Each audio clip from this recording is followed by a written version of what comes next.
If you are looking for a new place to rent, beware of a common online scam that is now making its rounds into the border city. The scam targets people looking to find a rental property on sites like Kijiji. The person will send you pictures and information on the property and say that if you act quickly, it can be yours. Then they request that you transfer money through a wire service to outside of the province to secure the rental. One Lloydminster resident found himself caught up in the scam and alerted police. Drove by the address and it didn't match the pictures, and spoke to the we ended up speaking to the people inside the house. They have no knowledge. The house was not for rent, was not for sale, and the ad was totally fraudulent. Police say that if something seems too good to be true, it probably is. They also say never transfer money to someone without meeting them in person or having something that you can verify. If somebody wants money in hand before they'll even show you a property, move on. If you suspect you are being targeted by a scam, police say to refer to the Canadian Anti-Fraud website. Now, if you have fallen victim to one, you are asked to contact police. The Lloydminster Chamber of Commerce continues to be the voice of business owners and employees in the community. Now, they held their annual general meeting, and Stanislaw takes a look at the challenges the Chamber faces and what they hope to accomplish under new management.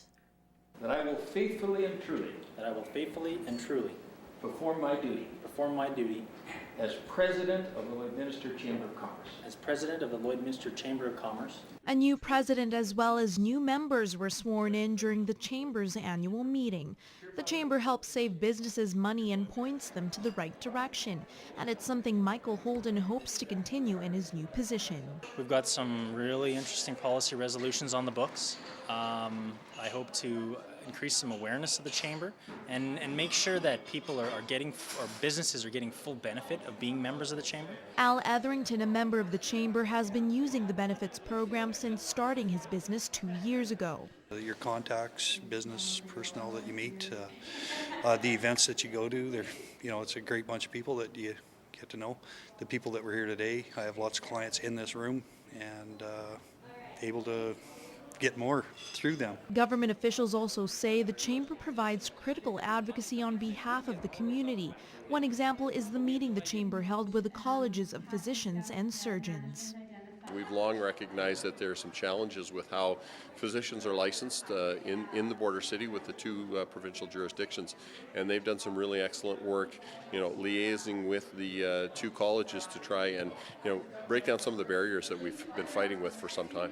We're with them once a year talking specifically about policy, future-focused decision, and we do a lot of work. And their influence and their impact, their collective positions, they come to the council table and they're well thought out. Holden says one of the challenges they hope to overcome is to have more representation in the oil field. It'd be nice to hear their voice a little bit more, to have a few more oil field companies be members and whatnot, have them attend our meetings and see how we can help them. The Chamber has close to 600 members. Anna Stanislaw, Newcap News. It appears the border city is a hot spot for new businesses. According to the Canadian Federation of Business, in 2011, Lloydminster was ranked among the top 5 for most entrepreneurial cities in Canada. Regional Business Accelerator helps local businesses get going, and this afternoon marked their first ever annual general meeting. Now, many highlights from the past year were mentioned, including 95 local businesses who were helped. The chairman of the Regional Business Accelerator touches on one of the greatest accomplishments from the founding year. Sustainability, for one part, because we started off with a very small budget, and we really didn't have enough funds to last through the year. But through some fundraising, some grants, and support of the community, we got ourselves sustainable.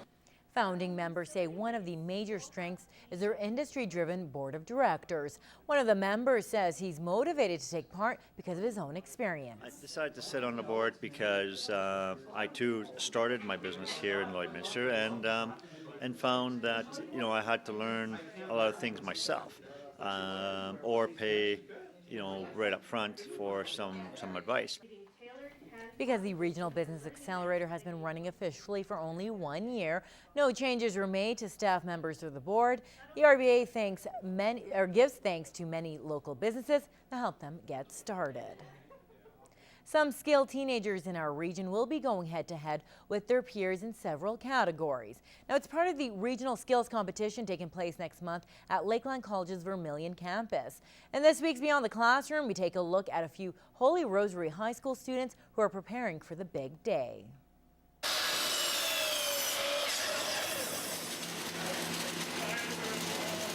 It's a busy time for students at Holy Rosary High School. Several students at the school will be competing at the regional skills competition in April. Everybody wants a win, so I hope I get first place. Tyler Flanagan will be competing in carpentry. Now, it's a trade he's already familiar with. Yes, I actually have a job in carpentry now, and I will be going to school and next winter. I took welding back in grade 10 when I first took it. I hated it. Didn't like welding at all. Didn't know how to weld. Then I just practiced, and I started to like it a little more. Grade 12 student Tristan Mills already has a job in the trade, but says there's more to this contest than just competing for himself. We've never placed first in welding before this school, so this year that's my plan. Hopefully get a first place for our school. Culinary student Brandon Belinek is looking forward to not only beefing up his resume, but to challenge himself for what's to come after graduation. It's just something I've always been interested in. I've always liked helping around in the kitchen with my grandparents, and it's something that's always been fun to me and makes me happy. One of the bigger challenges these students say they will encounter is time management. It's just trying to get as much as you can, as well produced as you can, into the smallest amount of time that you can. Ryan Zorg-Drager placed third at last year's regionals, but only the first two finishers move on. Those who finish in the top two in their category will go on to compete at provincials in Edmonton later in May. But for now, the practicing continues.